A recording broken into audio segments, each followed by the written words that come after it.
Hey, everybody, welcome back to another podcast. You know, when you watch a horror movie like Friday the 13th, and you get that feeling like somebody come and just tear them up, help these people, kill Jason. Well, that's the feeling I get when I see criminals abusing innocent people for no reason. And this is in Arizona, Glendale, Arizona, actually. And also, cops are allowed to lie. In other words, this person had his turning signal on, and they lied and said he didn't just to pull him over. So this is only over a turning signal, a traffic violation, which used to just pull you over and give you a ticket and then you go fight it in court. No big deal. But often I hear cops complain and whine about the public being so brutal to them and they're being shot. And yeah, I understand 100% why people are retaliating. Because if this was done to your family, what would you do? What would you do if this was done in front of your kids that have to see their father and mother being brutalized?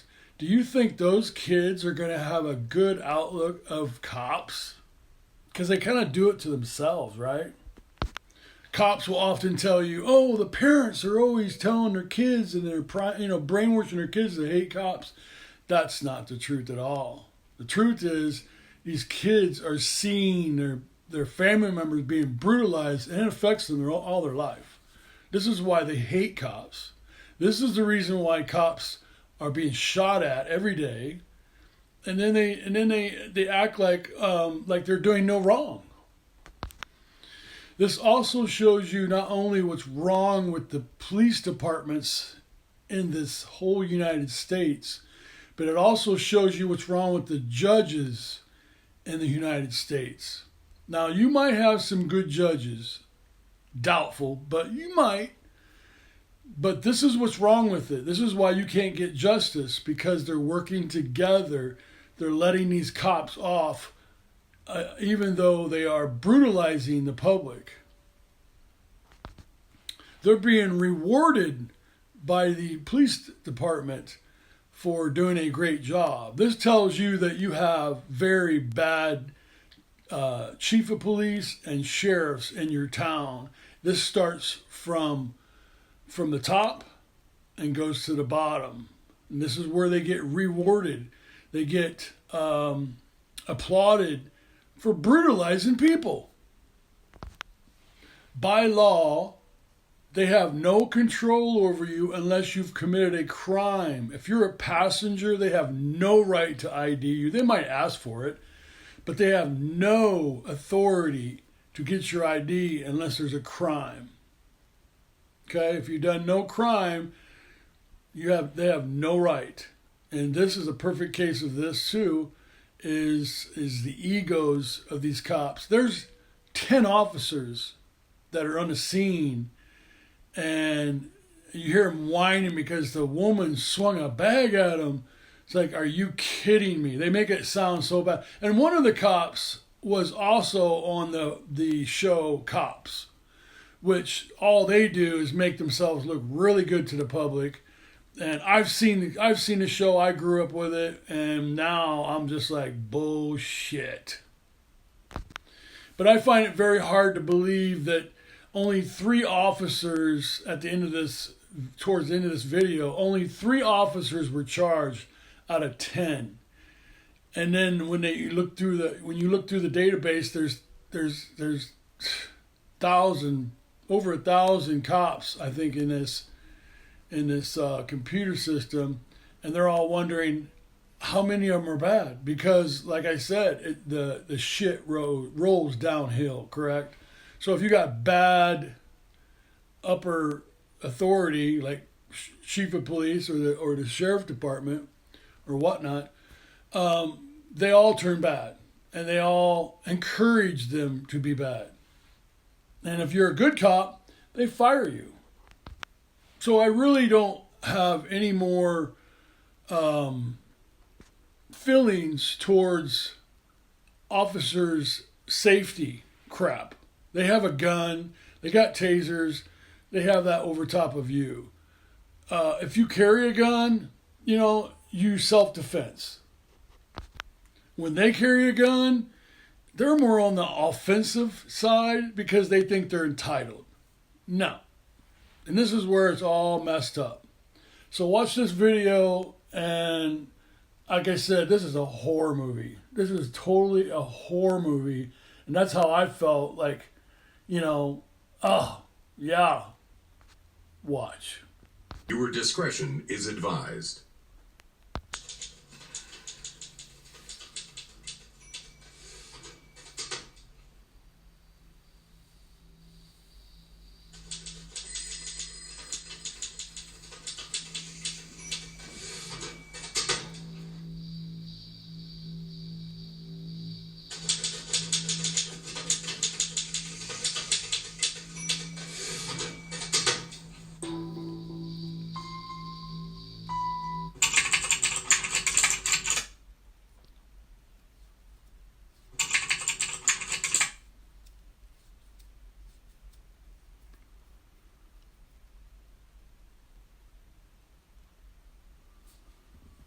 Officer Matthew Schneider and Officer Mark Lindsay of the Glendale Police Department pulled over a silver Chrysler Pacifica driven by Anya Chapman with passenger Johnny Wheatcroft and their 2 young children in the back seat. Officer Schneider claimed the stop was for a turn signal violation, though later video and investigative findings revealed no such infraction occurred. Upon approaching, Officer Schneider demanded identification from both Mrs. Chapman and Mr. Wheatcroft. Mrs. Chapman complied, but Mr. Wheatcroft, who was merely a passenger, questioned why he was legally required to show ID. Officer Schneider alleged Mr. Wheatcroft appeared to be reaching under his seat or into a bag, claiming this behavior was suspicious.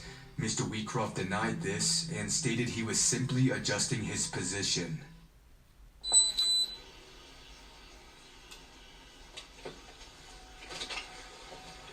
How y'all doing?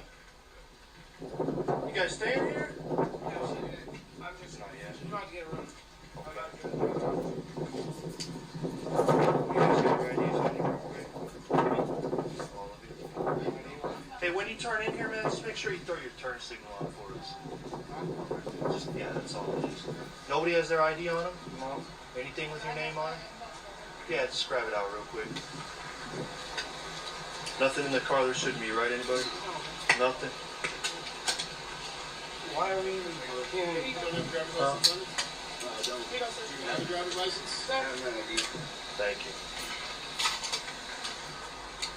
Number 22. Code 6 at 7116 North 59. It's Arizona, Charles Bravo 2772. Well, just hang on a minute, okay?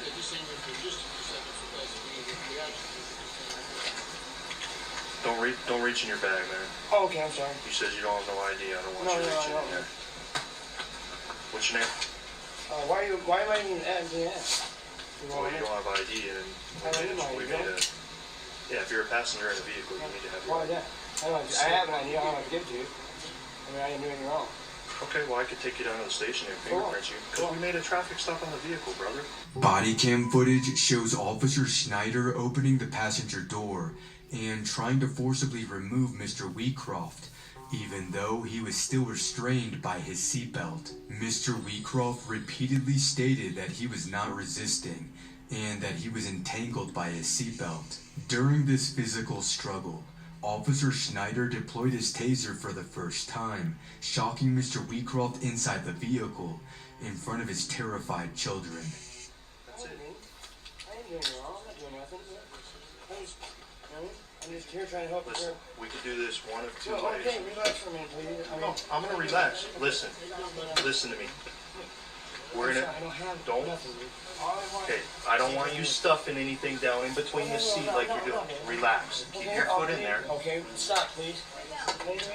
Here's the deal. You tense up, I'm gonna... Listen to me. Listen to me. Listen to me. Relax your arm, okay? Don't start listening. A couple of things. One, okay, you don't have no ID on you, okay? I'm trying to do this as easy as we can. You already done stuff something down in your backpack and you stuffed something down in the seat. Okay? Are you gonna fight or not? No, I'm not. Okay.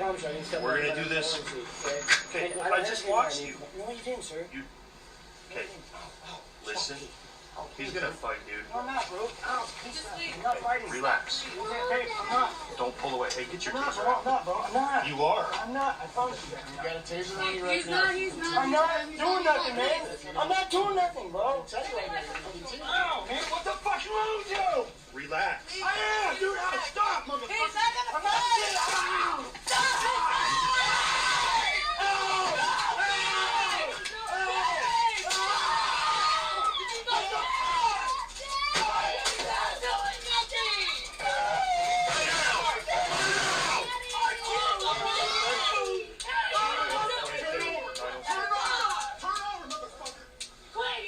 Mark, stay down, buddy. Stop doing that, please. Stop. Officer Mark Lindsay later claimed Mr. Wheatcroft struck him in the head with a bag during the chaos, an allegation Mr. Wheatcroft denies.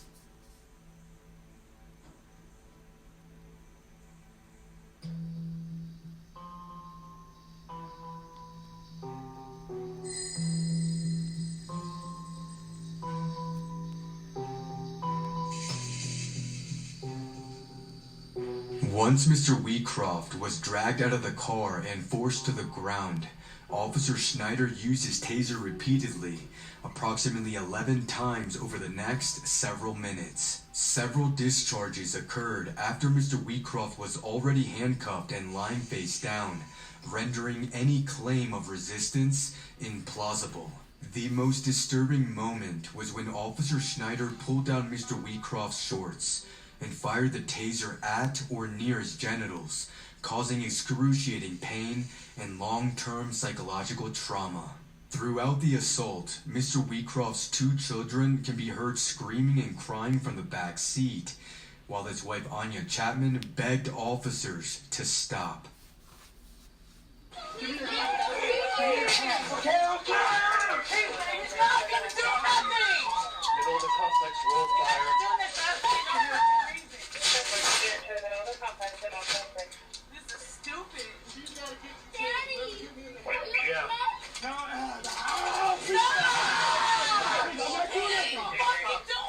Get your hands up right now. Get your hands up right now. Mark, stay down. Hey, we need to get... Watch Mark, that's hurt. I'm just saying this. Stop looking. You hit him in the head. No, she didn't. She didn't mean to. I'm stuck in the seatbelt. Car. I am stuck in the seatbelt, bro. Ow. I'm stuck. I'm stuck, bro.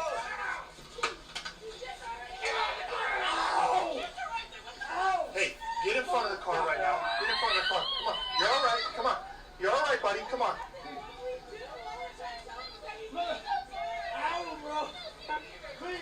Mark's hurt.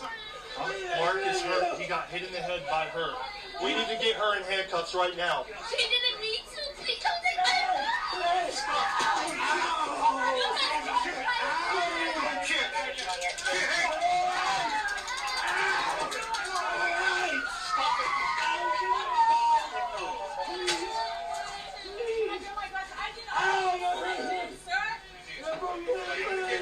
Get the kid out of the car. Get him to the front of the car. Walk this way. Everybody's in custody right now. Who's got the taser? Both of us up. I got him.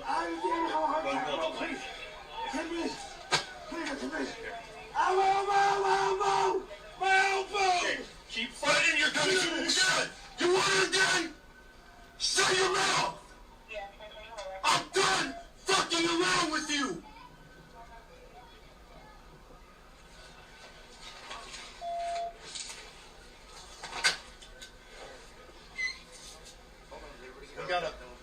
be a backpack right in here. Just pull that out, make sure nobody touches that.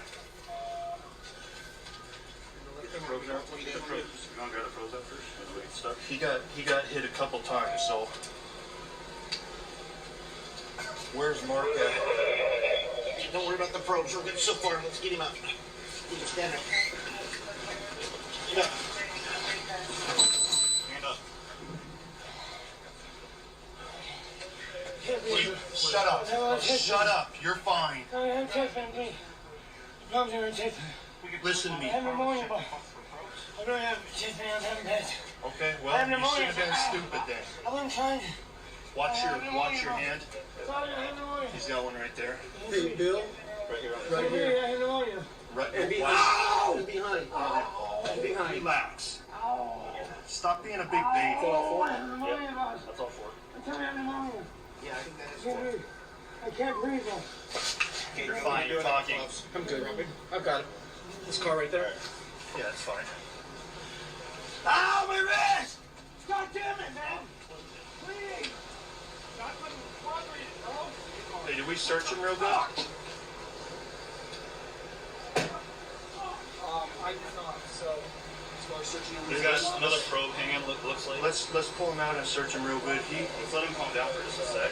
Yeah, we'll I just dropped the probes on the ground. Yeah, there's which probes vehicle down. is related to him? This car right here. What do you have? No, we got everybody in custody. Mark got dope. fucking hit. I don't know what he was stuffing. Who got hit? Mark got hit in the face by her. She fucking swung something and knocked him Where's out. Mark at? I don't know. I think they got him out of here. Mark's over here with LTZ. What's that? I don't know, dude. She had something in her hand. I see her lean forward from the back seat and fucking hit him in the head, and he fell back. Oh shit. And dude, thank God you were there, bro, because it would have been fucking 3-on-1. Because Mark was down. Following the assault, Johnny Wheatcroft was arrested and charged with resisting arrest and aggravated assault on an officer. Charges based on the claim that he had struck Officer Mark Lindsay. Mr. Wheatcroft spent several months in pretrial detention. In 2018, after body cam footage became public and contradicted officers' reports, all charges against Mr. Wheatcroft were dismissed.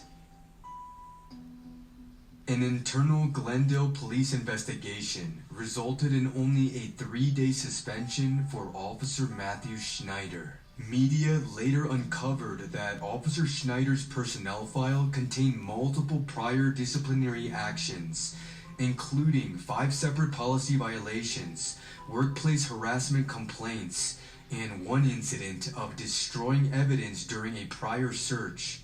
We first reported last week that Officer Schneider had been disciplined repeatedly, including 3 suspensions. Now we're taking you deeper inside his past discipline. Before Officer Matt Schneider tased a handcuffed man repeatedly, internal police records show he had been suspended twice before. The first time in May 2008, suspended for a day for failing to follow orders. A supervisor told him to stop playing with a knife at his desk, but a short time later, another officer walked by, got hit by the knife, cutting his hand severely. The next, in June 2008, Schneider was suspended another day after he intentionally ordered the destruction of a citizen's personal property after prosecutors dismissed the case against that citizen.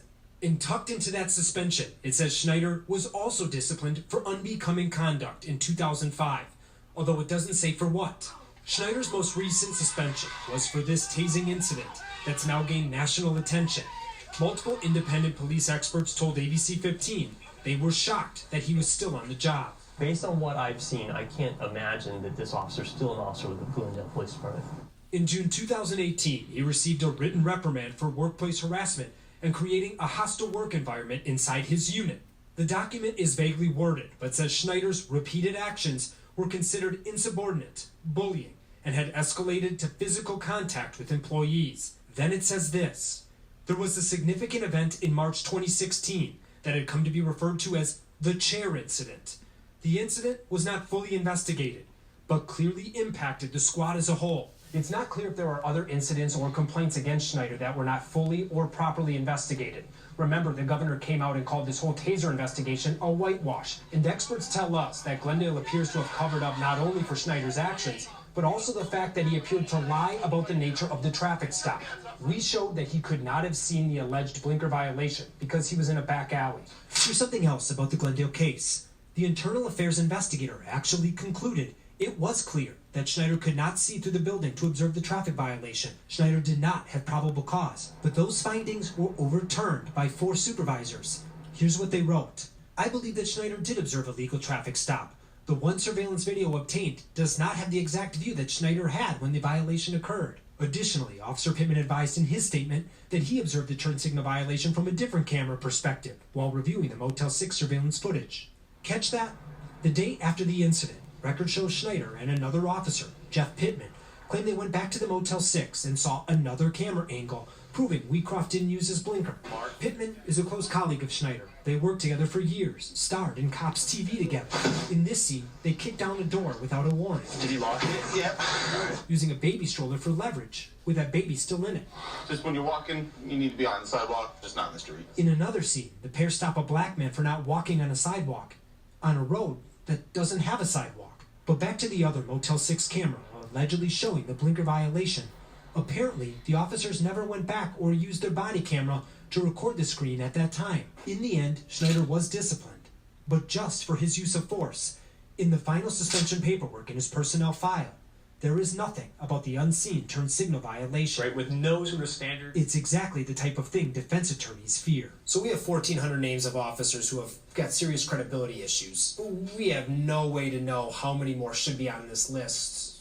And we probably will never know based on the way the system's set up now. Right, I mean, that's the problem with the system, right? The gatekeepers to these lists are the very people who have incentive to keep names off the list. Schneider was Glendale's leader in arrests. The department loved him for it, literally. In his 2017 review, his supervisor wrote, he has it. He is a bloodhound against criminals and can dig up crime anywhere you put him. If you don't have a robust internal affairs investigation happening, or you have one that sort of doesn't sustain the allegations or figures out a way to sort of... 2017 review, his supervisor wrote, he has it. He is a bloodhound against criminals and can dig up crime anywhere you put him. If you don't have a robust internal affairs investigation happening, or you have one that sort of doesn't sustain the allegations or figures out a way to sort of sweep them under the rug, right?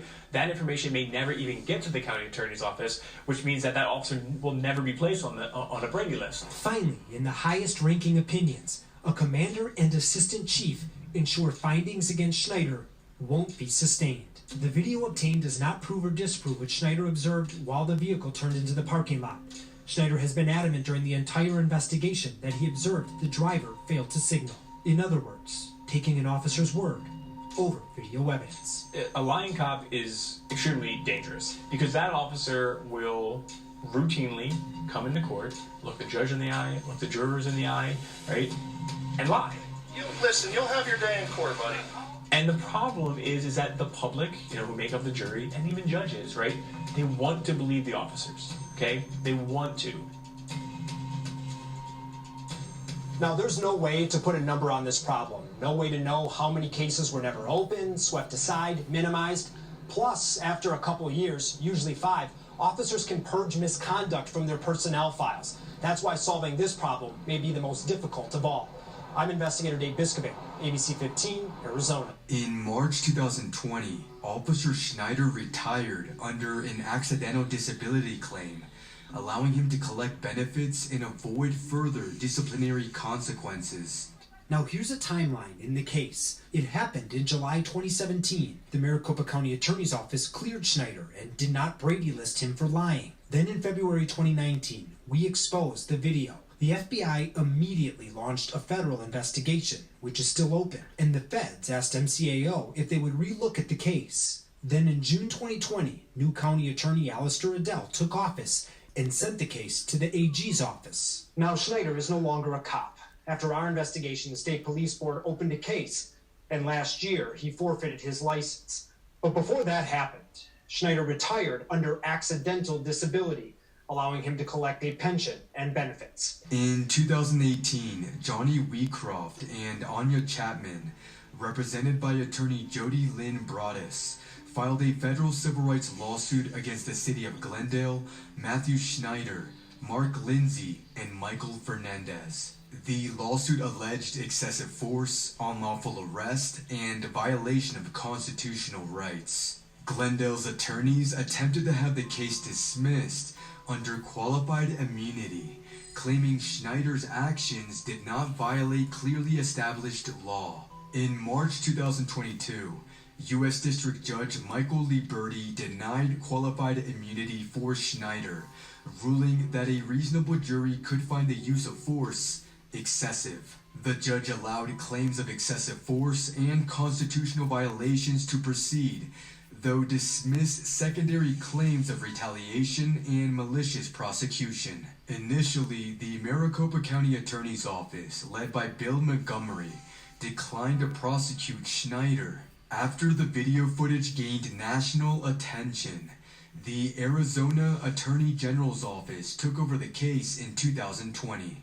Glendale officer Matt Schneider was often his department's top leader in arrests. He starred on the show Cops, but now he's on the other side. Schneider was just charged on 3 counts of aggravated assault. Schneider made up the reason he stopped the car at the motel in the first place. He claimed there was a turn signal violation, but surveillance video shows the officers never could have seen any violation because their police vehicle was in a back alley.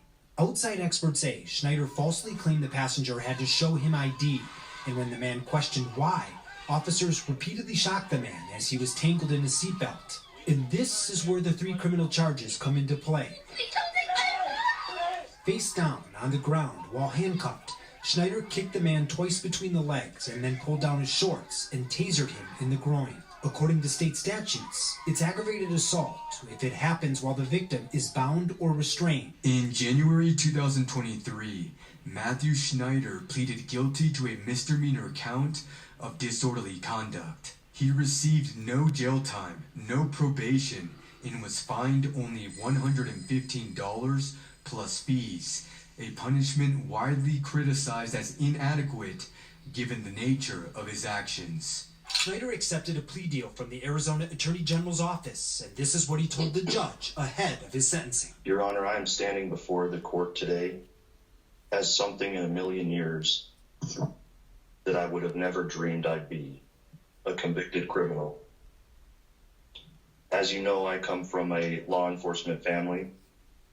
It's hard to describe the shame I felt telling the people who raised me and were excellent role models that I'd be pleading guilty today. It was even harder when I had to tell my kids. I accept full responsibility for my actions on July 26, 2017. I tried to do my absolute best as a police officer and a human being that day, and it wasn't good enough. Judge Patricia Starr expressed sympathy for Schneider. You suffered for the last 5.5 years the consequences of what happened. Your family has suffered the consequences of what happened. Not a lot of people do is you picked yourself up, you found something else, and you're now excelling at that. So I would see no purpose whatsoever to put you on probation. I see what's happened in the last 5.5 years and the loss of your career as a very severe punishment that's already happened to you. Schneider was originally facing 3 felony aggravated assault charges. Again, his plea deal is for a single misdemeanor disorderly conduct charge. No jail, no probation. But Judge Starr did order Schneider to pay fines and fees, totaling $115. And that's going to be my sentence. I think it's time for everybody to move on. I have no doubt that you're going to continue to have a huge impact in your community just as you have for so many years. In December 2022, the city of Glendale settled a civil lawsuit with Johnny Wheatcroft and his family after mediation. The settlement amount remains confidential, though it is believed to be substantial given the egregious conduct and emotional harm caused. The city of Glendale did not admit wrongdoing, and no officers were terminated or decertified as a result of this incident. This case became one of the most widely cited examples of police misconduct and qualified immunity abuse in Arizona. Investigative reporting by ABC 15 News and journalist Dave Biskuping exposed the case publicly and earned national recognition, including a Hillman Prize for broadcast journalism. Despite public outrage and court findings, Matthew Schneider continues to receive retirement benefits, underscoring a major flaw in the U.S. system of police discipline and pension protection. The case of Officer Matthew Schneider versus Johnny Wheatcroft stands as one of the most disturbing and revealing examples of excessive force and systemic police protection in recent U.S. history. What began as a routine traffic stop for a fabricated turn signal violation escalated into a public display of cruelty and humiliation, not because of imminent danger or resistance, but because an officer's authority was questioned. The body cam footage, once released, stripped away every layer of justification. It showed a father electrocuted 11 times, dragged half naked across asphalt, and tased in his genitals while his wife and children screamed in horror. Despite overwhelming evidence of misconduct, Matthew Schneider escaped accountability, shielded by a system designed to protect officers before citizens. His punishment? A $115 fine and an early retirement with benefits. This perfectly shows how unfair the balance is between power and justice. For Johnny Wheatcroft, the consequences were lifelong. Trauma, humiliation, and the memory of being tortured in front of his children. For the Glendale Police Department, it was a PR nightmare, quietly buried under a confidential settlement. And for the broader public, it became a chilling reminder that qualified immunity, internal cover-ups, and weak oversight mechanisms can render even the most egregious abuse of power almost consequence-free. The Wheatcroft incident exposed more than one officer's violence. It revealed a culture where misconduct is tolerated, oversight is performative, and accountability ends when the cameras turn off. Until that culture changes, cases like this will not be isolated. They will be symptoms of a system that rewards silence and punishes scrutiny.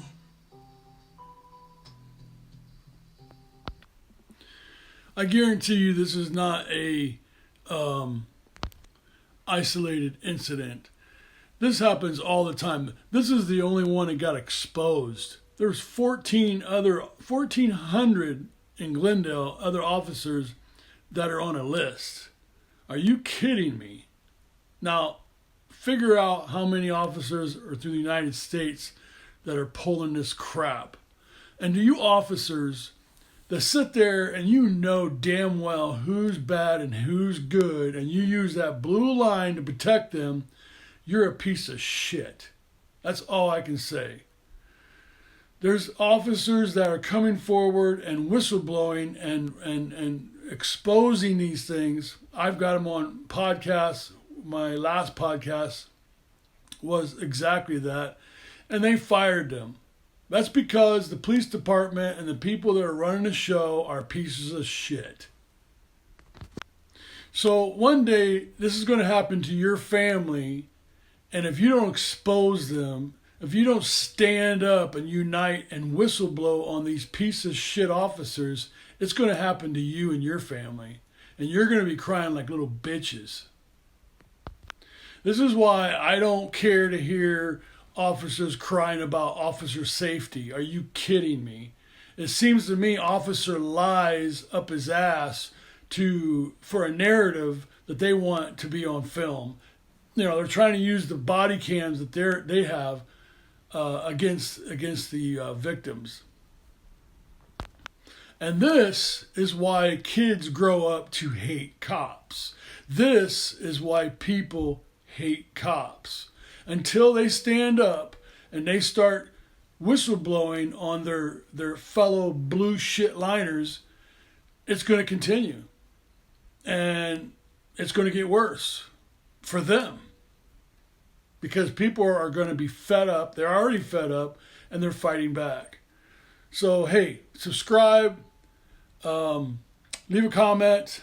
And this one sucked. It really does, because you wanna love the cops. I used to love the cops until I started seeing all this crap and all this stuff being hidden, even by the judges. The judges know also. They're just pieces of crap. Love y'all!